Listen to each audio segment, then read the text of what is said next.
Welcome. This is Rupert Reads.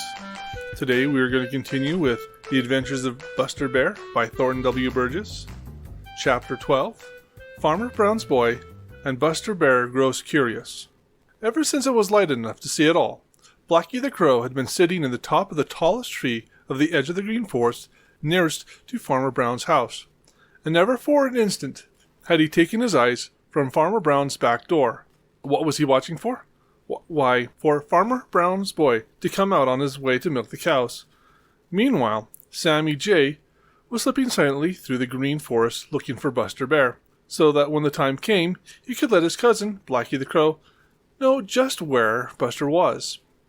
By and by, the back door of the farmhouse opened, and out stepped Farmer Brown's boy.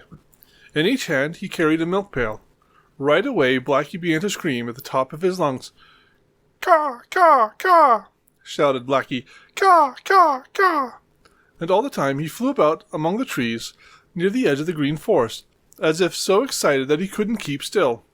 Farmer Brown's boy looked over there as if he wondered what all the fuss was about, as indeed he did. But he didn't start to go over and see. No, sir. He started straight for the barn. Blacky didn't know what to make of it. You see, smart as he is and shrewd as he is, Blacky doesn't know anything about the meaning of duty, for he never has to work except to get enough to eat. So, when Farmer Brown's boy started for the barn instead of for the green forest, Blacky didn't know what to make of it. He screamed harder and louder than ever, until his voice grew so hoarse he couldn't scream any more. But Farmer Brown's boy kept right on to the barn. "I'd like to know what you're making such a fuss about, Mr. Crow, but I've got to feed the cows and milk them first," said he. Now all this time the other little people of the green forest and the green meadows had been hiding where they could see all that went on. When Farmer Brown's boy disappeared into the barn, Chatterer the red squirrel snickered right out loud. "Ha ha ha! This is a great plan of yours, Blacky! Ha ha ha!" he shouted. Blacky couldn't find a word to say. He just hung his head, which is something Blacky seldom does. "Perhaps if we wait until he comes out again, he'll come over here," said Sammy Jay, who had joined Blacky. So it was decided to wait. It seemed as if Farmer Brown's boy would never come out, but at last he did. Blacky and Sammy Jay at once began to scream and make all the fuss they could. Farmer Brown's boy took the 2 pails of milk to the house.